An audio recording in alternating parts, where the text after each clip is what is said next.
Hi viewers, welcome to our channel. ప్రస్తుతం మనతో పాటు ఇమ్మంది రామారావు గారు సీనియర్ జర్నలిస్ట్ ఉన్నారు. వారితో ఒకసారి మాట్లాడదాం. సార్ నమస్కారం. సార్ నమస్తే బాబు. సార్, హీరో నాని గారి దసరా మూవీకి ఫిలింఫేర్ అవార్డ్స్ ఎక్కువగా రావడం మనం చూసాం సార్. అయితే దీనిపైన నాని గారు స్పందిస్తూ నాకు అవార్డ్స్ విషయంలో అంత ఆసక్తి లేదు అని చెప్పేసి ఒక కామెంట్ చేయడం ఇప్పుడు చర్చలకు దారితీసింది సార్. అంటే ఒకప్పుడు నాని గారి సినిమాకి అవార్డ్స్ రాకపోయేసరికి ఆయన అసంతృప్తి వ్యక్తం చేయడం మనం చాలా సందర్భాల్లో చూసాం.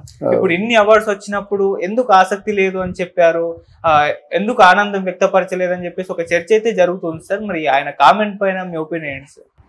అలా కామెంట్ చేయకూడదండి, ఎందుకంటే this is too early. Kamal Haasan comment చేస్తే దేశం అంతా ఒకసారి చర్చించుకుంది. బట్ నాని అంటే ఇంకా నాని తెలుగు హీరోల పేరు లిస్టులో లేడు కదండి, టాప్ హీరోల లిస్టులో. టు బి ఫ్రాంక్, తెలుగు హీరోలు ప్రభాస్ అంటాం, తారక్ అంటాం, చరణ్ అంటాం, మహేష్ బాబు అంటాం, ఇలా వస్తుంది కదా. అందువల్ల this is too early to declare that he rejects the awards. అంటే రిజెక్ట్ చేయడం లేదు, బట్ పెద్ద ఇంట్రెస్ట్ చూపించడం లేదు. అది ఇంట్రెస్ట్ చూపించడం లేదు అనే మాట మామూలు కామన్ వర్డ్ అండి. నాకు అంత ఇంట్రెస్ట్గా లేదంటారు, కానీ అసలు ఇంట్రెస్ట్ లేదంటే మాత్రం తప్పుడు మాట. నాకు అంత ఇన్సక్తి లేదు అంటే అదొక ఒక దాన్ని ఏమంటారు, ఫ్యాషన్గా అంటారు కదా, అదేనా ఇంట్రెస్ట్ లేదని అంటారు. ఇంట్రెస్ట్ లేకపోతే ఎలాగవుతుంది? అవార్డు అది. ఇన్ని లక్షల మంది ఉన్నారు, ఇన్ని లక్షల మందిలో నిన్నెందుకు ఎంపిక చేసుకున్నారు? ఆ ఎంపీ జ్యూరీ మెంబర్స్ అందరూ ఫూల్సా అనే ప్రశ్న కూడా వస్తుంది. కానీ ఆయన కనుక నాని బాగా యాక్ట్ చేస్తున్నాడు, బాగా మంచి కథల్ని తయారు చేసుకుంటున్నాడు, అందువల్ల ఆయనకి అవార్డు ఇచ్చారు. బాగా నటిస్తున్నాడు కాబట్టి. అది లేకపోతే ఎవరిస్తారండి అవార్డు? అందువల్ల ఆ నాని ఆ మాట అనడం మాత్రం ఆయన్ని కొంచెం స్థాయి దించుతుంది, దిగదాస్తుంది. సార్, అంతకుముందు కూడా నాని గారి చాలా సినిమాలు వచ్చాయి, కాకపోతే చాలా మంచి మంచి సినిమాలు. జెర్సీకి కూడా ఆయన ఎక్స్పెక్ట్ చేశారు ఒక అవార్డు. సో అప్పుడైతే ఏ అవార్డ్స్ కూడా రాలేదు. మరి ఇప్పుడు దసరా టైంలోనే రావడం మనం చూసాం సార్. మరి అంతకుముందు ఆయన అసంతృప్తి వ్యక్తం చేసినప్పుడు చాలా మంది విమర్శలు చేశారు, ఎందుకు అసంతృప్తి వ్యక్తం చేస్తున్నారు, ఖచ్చితంగా వస్తుందని చెప్పేసి. ఇప్పుడు దసరా టైం ఇన్ని అవార్డ్స్ వచ్చినప్పటికీ ఆయన ఆనందం వ్యక్తపరచలేకపోవడం గల కారణం ఏంటి? మీకు ఒక ఎగ్జాంపుల్ చెప్తానండి.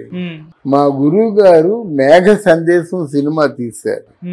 దానికి 8 నేషనల్ అవార్డులు వచ్చాయి. ద బెస్ట్ డైరెక్షన్కి అవార్డు రాలేదు. అప్పుడు నేనే రాశాను నేను పత్రికల్లో. అప్పుడు అదేంటిది, అసలు డైరెక్షన్ బాగుంటాయి కదా, మీవన్నీ బాగుంటాయి.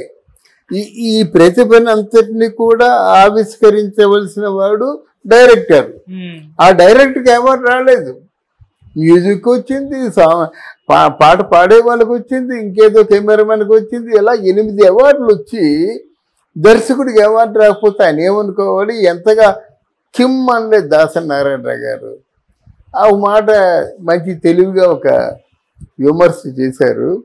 నీళ్ళు లేకపోతే ఈ శాఖలన్నీ ఎక్కడున్నాయి అని ఒక చిన్న చొరక అంటించాడు అన్నమాట.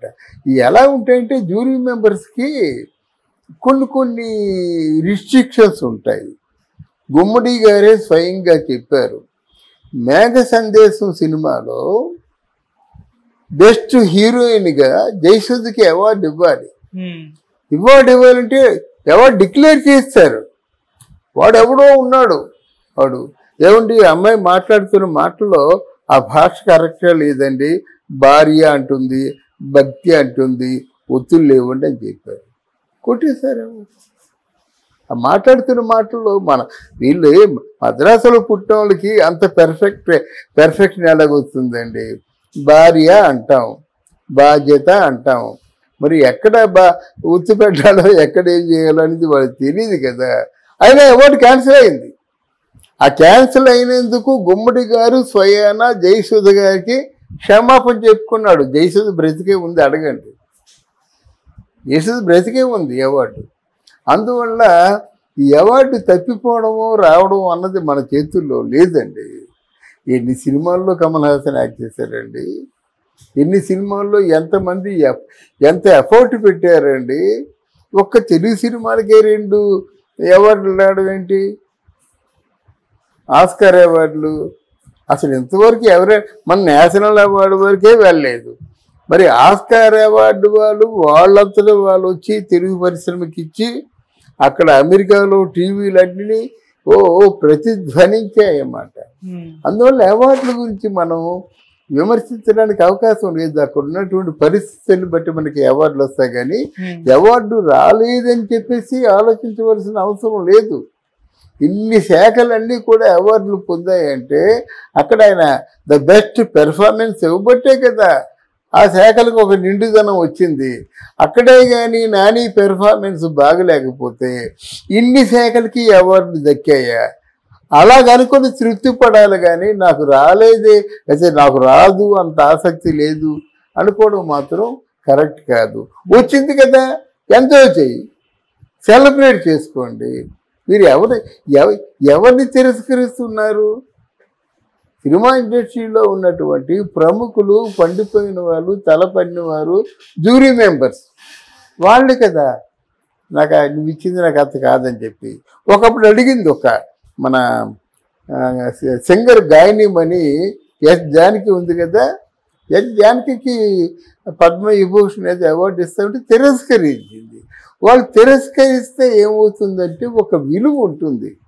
ఎక్కడ ఎస్ జానకి 30,000 పాటలు పాడినటువంటి ఎస్ జానకి ఆవిడ తిరస్కరించండి, నువ్వు టూ ఎర్లీ కదా. అది ఇప్పుడు కమల్ హాసన్ తిరస్కరించే పర్వాలేదు, కమల్ హాసన్ ఆ మాట అంటే పర్వాలేదు, కానీ Nani this is too early I think so. Sir, ఇప్పుడు ఈ ఫిలింఫేర్ అవార్డ్స్ పైన మీ ఒపీనియన్ ఏంటి? అంటే మీరు ఏ విధంగా చూస్తారు ఈ అవార్డ్స్ ని? మన తెలుగు సినిమాలు బలగం సినిమా సెలెక్ట్ అయింది, దసరా సినిమా బెస్ట్ డైరెక్టర్ అవార్డుగా వేణు బలగం సినిమాకి కూడా రావడం మనం చూసాం. సార్, ఈ అవార్డ్స్ పైన మీ ఒపీనియన్స్ మీరేం చెప్తారు? అంటే అవార్డు కమిటీలో కొంత మీకు ఫాలో అప్ చేయాలి, దానికి లాబీయింగ్ అనే పేరు పెట్టను కానీ ఫాలో అప్ చేయాలి.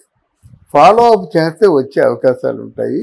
ఈ బలగం డైరెక్టర్ వేణుకి అవార్డు వచ్చిందంటే అక్కడ ఉన్నది దిల్ రాజు గారు కనుక ఒక తెలుగు సినిమాకు ఇలాంటి సినిమాలకి అవార్డు, వాళ్ళ సినిమాలు చూసే వాళ్ళందరూ ఇట్లాంటి సినిమాలే చూస్తారు,